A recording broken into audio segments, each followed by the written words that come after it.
ஒரு நாள் ஊருக்கு போனாங்கன்னு வைங்களேன், என் பொண்டாட்டி ஊருக்கு போயிட்டா அப்படின்னு மகிழ்ச்சியா இருக்க முடியும். நீங்க பேச்சலர் தானே? ஆமையா, புலவரையாவெல்லாம் பார்த்த அனுபவத்துல மறுநாளே போன் அடிச்சு, ஏமா எப்ப வருவ, கையும் ஓட மாட்டேது காலும் ஓட மாட்டேது என்று கேட்கிற நிலைதானே உண்மை. இயந்திரங்களை துறந்துட்டு இன்னைக்கு நம்ம வாழ முடியுமா?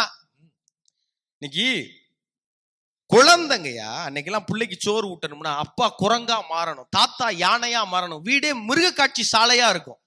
இன்னைக்கு உருளைக்கிழங்கு செல்ல குட்டி எங்க போச்சு, அது வாட்டில போயிட்டு இருக்கு, சாப்பாடு வாய்க்குல போய்கிட்டே இருக்கு. குமுதா ஹாப்பி என்னாச்சுங்கிற மாதிரி ஹோல் ஃபேமிலி ஹாப்பி என்னாச்சு? சரி, என்னாச்சு? இயந்திரங்கள் எவ்வளவு சுலபமாகிருச்சு. நீங்க ஐயா அந்த இன்ஸ்டாகிராம் அரண்மனை 4ன்னு ஒரு படம், நீங்க எல்லாம் பாத்தீங்களான்னு தெரியல.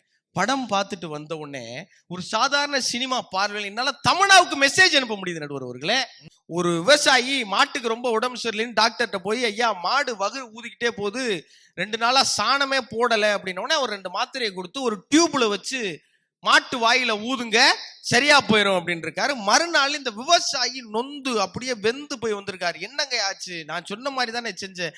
ஆமாங்க ஐயா, டியூப்புக்குள்ள மாத்திரையை வச்சேன், மாடு வாயில வச்சேன், மாடு எனக்கு முன்னாடி ஊதிருச்சு அப்படின்னு இருக்காரு. அப்படி கிராமத்துல சொல்லுவாங்க, விவரமா விதைக்கலைன்னா வெந்தயம் கூட விளையாதுன்னு. நீங்கள் கருவிகளை எப்படி பயன்படுத்துகிறீர்கள் என்பதை பொறுத்து தான் இன்பமும் துன்பமும் இங்கே இருக்கிறது.